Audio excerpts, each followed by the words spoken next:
Namaku Arya. Aku hanyalah seorang pria biasa yang bekerja sebagai pegawai kantoran. Hidupku tidak pernah terlalu istimewa, sampai akhirnya aku bertemu dengan wanita yang mengubah segalanya. Namanya Larasati, atau Laras, begitu aku memanggilnya. Laras adalah wanita yang cantik dan baik hati, dengan senyum yang selalu mampu menghangatkan hatiku. Aku bertemu Laras di sebuah acara amal yang diadakan oleh kantor kami. Dia adalah sukarelawan di acara itu, dan aku langsung tertarik dengan kelembutan dan ketulusan hatinya. Kami mulai berbicara, dan seiring waktu, percakapan kami semakin dalam. Awalnya kami berbicara tentang hal-hal sederhana, seperti pekerjaan dan hobi, lalu berlanjut ke topik-topik yang lebih dalam. Aku segera menyadari bahwa di balik kecantikan Laras, terdapat jiwa yang penuh kasih dan kebijaksanaan. Laras bercerita tentang passionnya dalam membantu orang lain, sementara aku berbagi mimpi-mimpi kecilku tentang petualangan dan perjalanan. Setelah pertemuan itu, kami sering bertukar pesan dan saling mengajak keluar. Kencan pertama kami adalah di sebuah kafe kecil di sudut kota. Kami duduk di meja dekat jendela, mengobrol sambil menikmati secangkir kopi dan sepotong kue coklat. Malam itu, aku menyadari bahwa hatiku mulai terpaut padanya. Seiring berjalannya waktu, hubungan kami semakin erat. Kami menghabiskan banyak waktu bersama, menjelajahi sudut-sudut kota, menikmati malam-malam dengan tawa dan cerita. Laras selalu tahu bagaimana membuatku merasa istimewa. Dia seringkali mengejutkanku dengan hal-hal kecil yang manis, seperti mengirimkan pesan semangat di tengah hari kerja yang sibuk atau membawa makan siang favoritku ke kantor. Laras adalah seorang wanita yang penuh cinta dan perhatian. Dia selalu ada untukku, dalam suka maupun duka. Begitu banyak kenangan indah yang kami ciptakan bersama. Aku merasa seperti telah menemukan belahan jiwaku. Akhirnya, aku memberanikan diri untuk melamarnya. Di tempat pertama kali kami bertemu, dengan suasana yang sama, aku berlutut di depannya dan mengungkapkan perasaanku. Dengan mata yang berkaca-kaca, Laras mengangguk dan menerima lamaranku. Itu adalah momen paling bahagia dalam hidupku. Pernikahan kami berlangsung sederhana namun penuh kebahagiaan. Di hadapan keluarga dan teman-teman terdekat, kami mengucapkan janji suci untuk saling mencintai dan mendukung satu sama lain seumur hidup. Hari itu adalah awal dari babak baru dalam hidup kami. Setelah menikah, kebahagiaan kami semakin bertambah. Kami menetap di sebuah rumah kecil yang nyaman, tempat kami memulai kehidupan baru bersama. Setiap hari adalah petualangan baru, penuh dengan tawa, cinta, dan kebahagiaan. Laras selalu memastikan rumah kami dipenuhi dengan kehangatan dan kasih sayang. Pagi hari dimulai dengan senyuman dan malam hari diakhiri dengan pelukan hangat. Laras selalu tahu cara membuat hariku lebih cerah. Dia senang memasak, dan aku sering mendapati diriku pulang ke rumah dengan aroma makanan lezat yang menguar dari dapur. Malam-malam kami diisi dengan tawa, cerita, dan canda yang seolah tak pernah habis. Kami menonton film bersama, berjalan-jalan di taman, atau sekadar duduk di beranda rumah menikmati senja. Dan akhirnya kebahagiaanku semakin bertambah. Pagi itu dimulai seperti biasa. Aku bangun lebih awal, menyiapkan kopi, dan mengecek email di laptopku. Laras, istriku yang tercinta, masih terlelap di kamar. Namun, tak lama kemudian, dia keluar dari kamar dengan raut wajah yang bercampur antara kebingungan dan kegembiraan. Dia memegang sebuah benda kecil, alat uji kehamilan. "Arya, aku hamil," katanya dengan suara gemetar.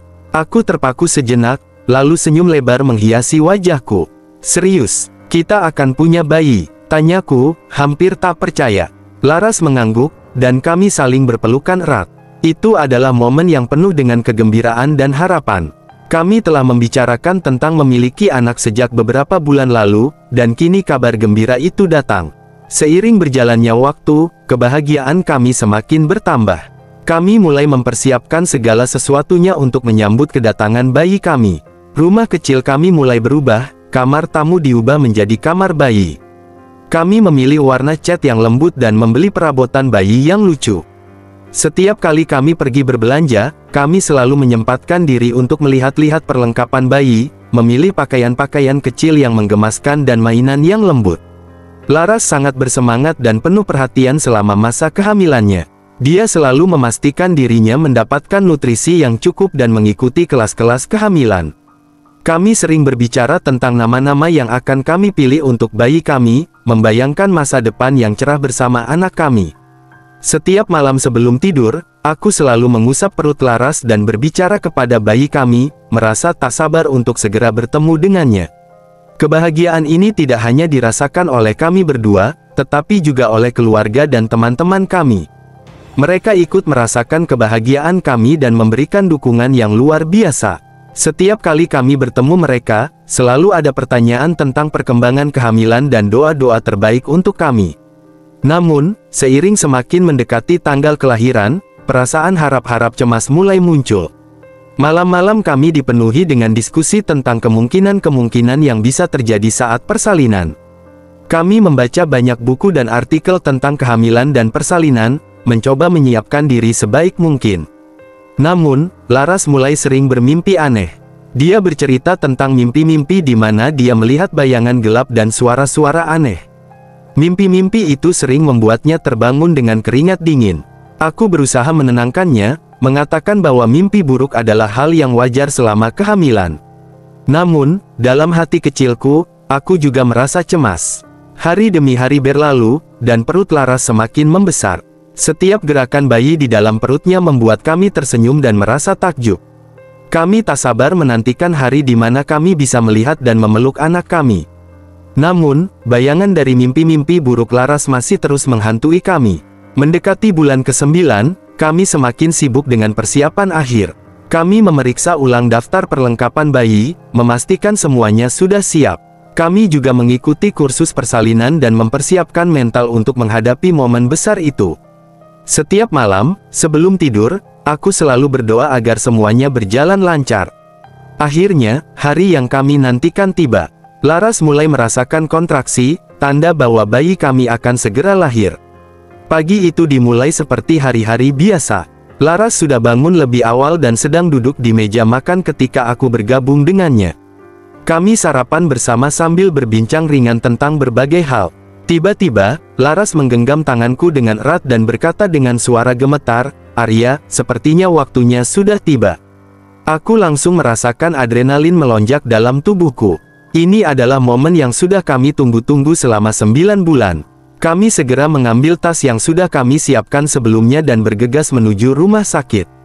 Dalam perjalanan, aku berusaha menenangkan Laras dan diriku sendiri, meskipun jantungku berdebar kencang.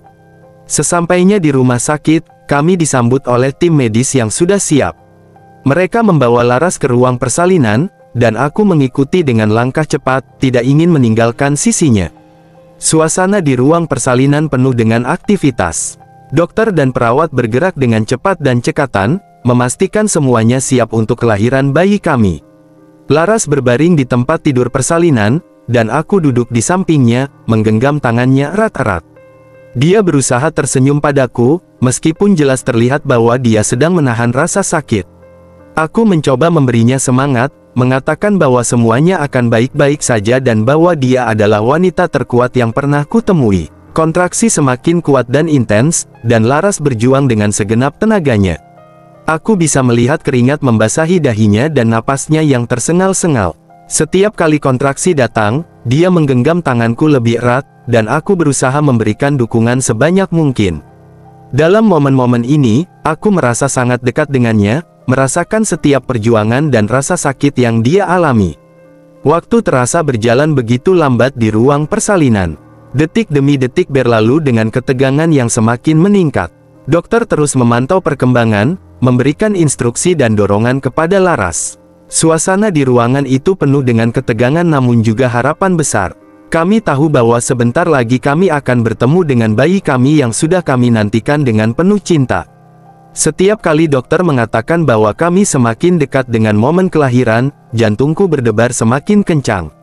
Aku berusaha tetap tenang di depan Laras, meskipun dalam hatiku aku juga merasakan kecemasan yang luar biasa. Aku berdoa dalam hati, berharap semua akan berjalan lancar dan bayi kami akan lahir dengan selamat. Proses persalinan yang panjang dan penuh perjuangan akhirnya mencapai puncaknya. Tangisan pertama bayi kami terdengar, memenuhi ruangan dengan suara yang menyentuh hati. Dokter mengangkat bayi kami yang sehat dan memberikannya kepada Laras. Air mata kebahagiaan mengalir di wajah kami berdua. Rasanya seperti segala usaha dan pengorbanan terbayar lunas. Kami menatap bayi kami dengan penuh kasih sayang. Kulitnya yang lembut, matanya yang tertutup rapat, dan tangisannya yang kuat adalah bukti dari cinta dan perjuangan kami. Aku menggenggam tangan Laras, merasakan kebahagiaan yang mendalam melihat keluarga kecil kami yang kini lengkap. Namun, kebahagiaan itu hanya sesaat, saat dokter memberikan bayi kami kepada Laras. Terasa, suasana di ruangan itu mulai berubah. Awalnya, perubahan itu sangat halus, hampir tidak terasa. Udara di ruangan yang semula hangat dan penuh kebahagiaan, perlahan-lahan menjadi dingin dan menakutkan. Bayangan di sudut-sudut ruangan tampak bergerak, seolah-olah ada sesuatu yang mengintai dari kegelapan. Aku merasakan ketegangan yang aneh, tapi berusaha mengabaikannya. Mungkin ini hanya perasaanku saja yang terlalu cemas setelah proses persalinan yang panjang dan melelahkan. Aku mencoba menenangkan diri, berpikir bahwa semuanya akan baik-baik saja. Namun, ketika aku melihat wajah Laras, aku merasa ada sesuatu yang sangat salah. Ekspresi di wajahnya berubah. Dari senyum bahagia, tiba-tiba menjadi dingin dan kosong. Matanya yang sebelumnya penuh cinta kini tampak gelap dan tak bernyawa. Aku tidak mengerti apa yang terjadi. Dalam hitungan detik, Laras yang sedang menggendong bayi kami tiba-tiba mengeluarkan suara yang tidak wajar, seperti desisan ular. Tubuhnya menggigil hebat dan matanya berubah menjadi merah menyala. Wajahnya mulai berubah, kulitnya memucat dan giginya memanjang menjadi taring yang tajam.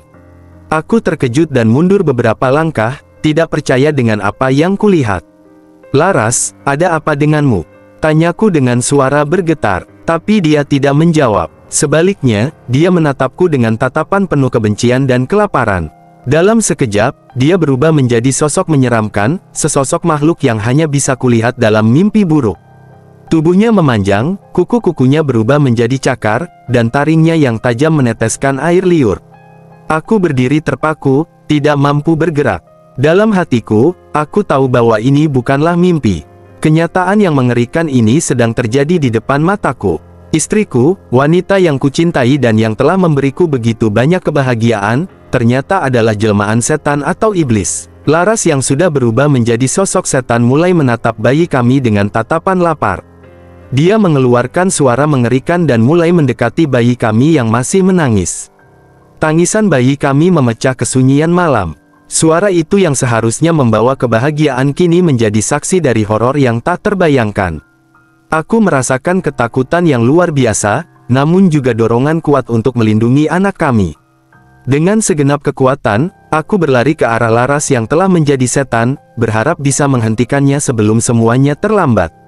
"Berhenti, Laras, hentikan!" teriakku dengan putus asa, meski tahu dalam hati bahwa sosok di hadapanku bukan lagi wanita yang kucintai. Dia tidak merespons, seolah-olah tidak mendengar suaraku atau tidak peduli.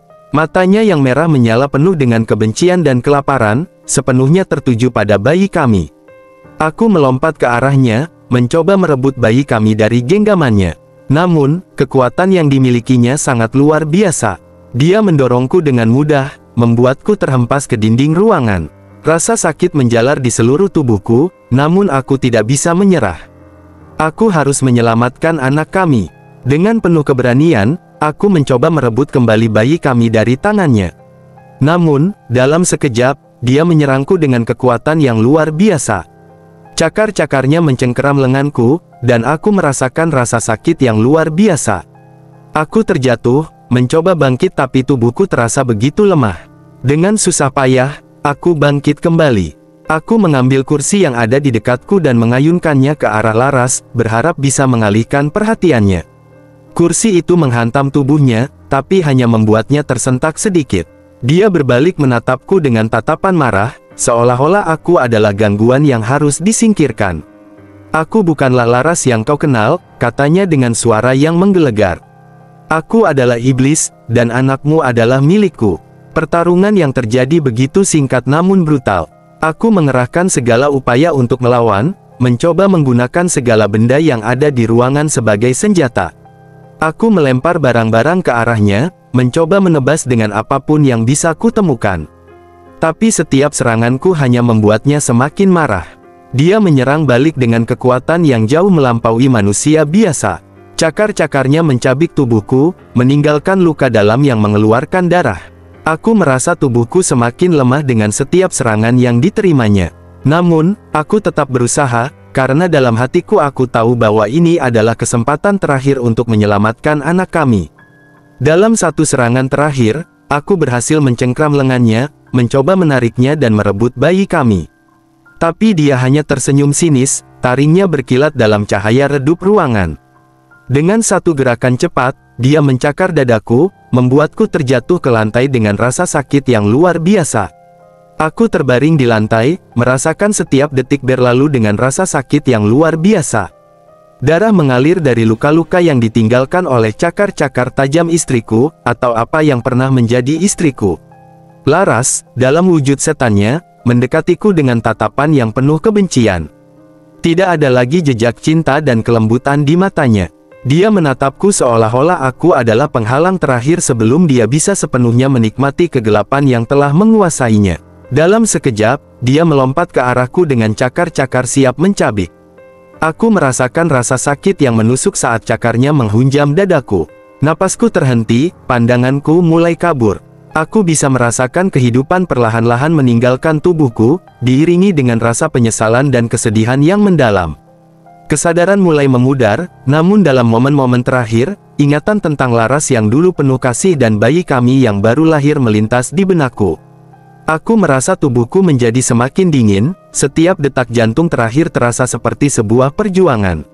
Dalam pandanganku yang kabur, aku masih bisa melihat bayangan-bayangan gelap bergerak di sudut-sudut ruangan, seolah-olah kegelapan itu sendiri datang untuk menjemputku.